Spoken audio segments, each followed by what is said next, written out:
안녕하세요. 오늘은 자신감 그리고 그 자기 믿음을 좀 단단하게 만드는 법 여기에 대해 얘기 나눠보려고 해요. 심리학 연구나 스포츠 심리학, 실제 성공 사례까지 보내주신 자료들이 꽤 다양하더라고요. 이걸 바탕으로 자신감이 왜 부족한지 또 이걸 어떻게 키울 수 있는지 좀 깊이 파헤쳐 보겠습니다. 준비되셨죠? 네, 반갑습니다. 주제가 정말 흥미롭죠? 자료들을 쭉 보니까 특히 자기 효능감 있잖아요.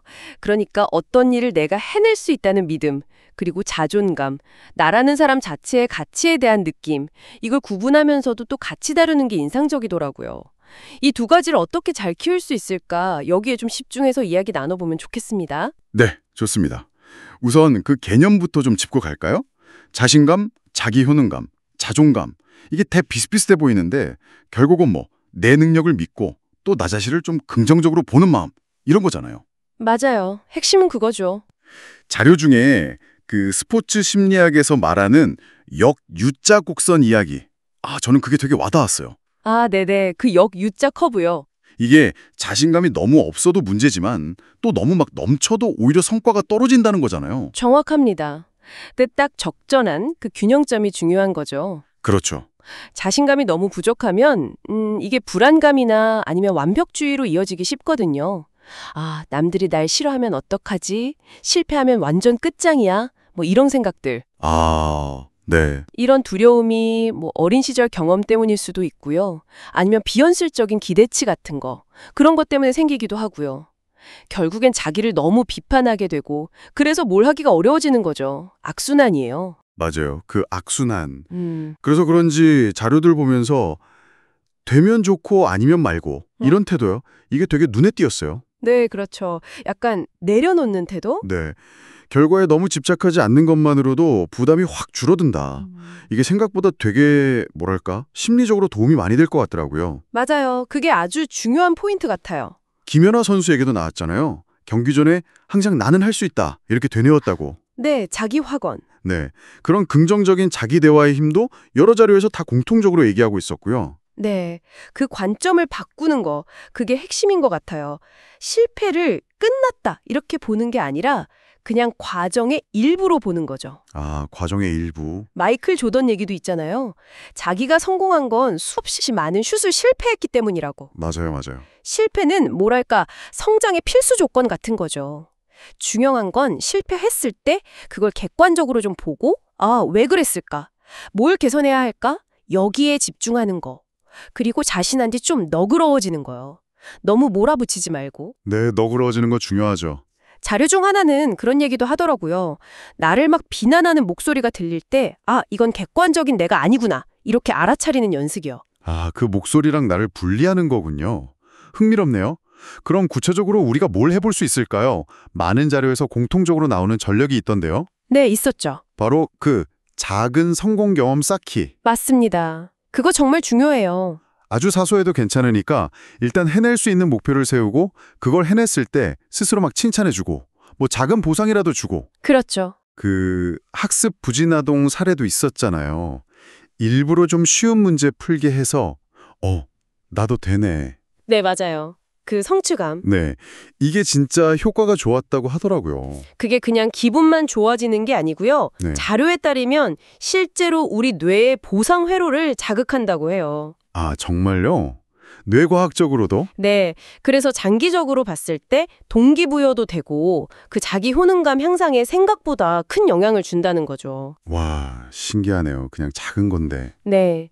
이런 작은 성취들, 그리고 또 하나 중요한 게 꾸준함이죠.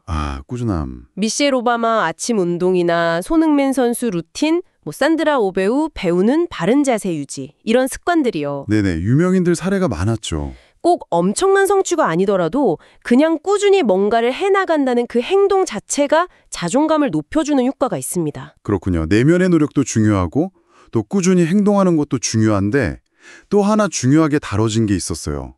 바로 관계. 맞아요. 관계의 질. 네, 내가 어떤 사람들이랑 어울리는지 이것도 무시 못한다 이런 얘기죠. 네, 맞습니다.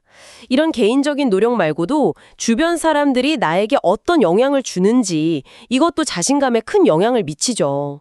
자료에서 그 코미디언 켄정 이야기 나왔잖아요. 지지해주는 친구나 멘토가 얼마나 중요한지. 네, 켄 정살에 인상 깊었어요. 근데 또 현실적으로는 좀 어려운 관계도 있잖아요. 뭐 나르시시스트 성향의 상사라던가 아, 그쵸. 힘들죠. 그런 관계에 어떻게 대처할지 그런 방법들도 좀 다루고 있더라고요. 예를 들면 뭐 진심으로 장점을 찾아서 칭찬해주되 인격적인 비난 같은 건 좀 걸러듣는 기술 그런 거요. 오, 방어 전략 같은 거군요. 네, 일종의 심리적 방어막이죠. 근데 뭐든 과하면 좋지 않다고 하잖아요. 자신감도 너무 지나치면 문제가 될 수 있겠죠? 당연하죠. 바로 그 지점, 자만심과의 경계가 중요합니다. 아, 자만심? 네, 자만심은 현실 감각이 좀 떨어지는 거잖아요. 자기 능력을 너무 과대평가해서 오히려 제대로 준비를 안 하게 되고 그럼 성과가 떨어질 수밖에 없죠. 그렇죠. 준비 부족으로 이어질 수 있겠네요. 네, 그래서 아까 말한 그 U자 곡선처럼 최적의 지점을 찾는 게 중요해요. 내 강점, 약점 정확히 알고 그러면서도 계속 배우려는 자세. 이 두 가지가 같이 갈 때 건강한 자신감이 되는 거죠. 아, 균형이 정말 중요하군요. 맞습니다. 오늘 정말 많은 이야기를 나눴네요. 쭉 들어보니까 핵심은 자신감이라는 게 뭐 타고나는 게 아니라 마음가짐을 바꾸고 또 꾸준히 행동하면서 만들어갈 수 있다는 거군요. 네, 그렇죠. 만들어가는 거죠. 저는 특히 그 작은 성공 경험을 의식적으로 만들고 축하하는 거, 그리고 실패를 그냥 배움의 기회로 보는 그 태도 전환, 이런 부분들이 되게 인상 깊었어요. 이 이야기들이 듣고 계신 당신에게는 어떤 의미로 다가왔을지 궁금하네요. 마지막으로 제가 질문 하나 던져드리고 싶어요. 네, 어떤 거죠? 우리가 흔히 자신감이라고 하면 난 뭐든 할 수 있어, 성공할 거야 이런 믿음만 생각하기 쉬운데요.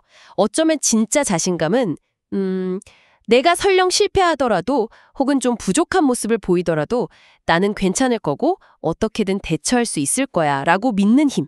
그게 아닐까요? 아, 실패해도 괜찮다는 믿음, 대처할 수 있다는 믿음? 네. 성장의 과정 그 자체를 좀 끌어안는 거죠. 와, 그거 정말 중요한 말씀이네요. 오늘 나눈 여러 자략들 중에서 딱 한 가지만이라도 괜찮으니까요. 이번 주에 한번 시도해 보시면 어떨까요?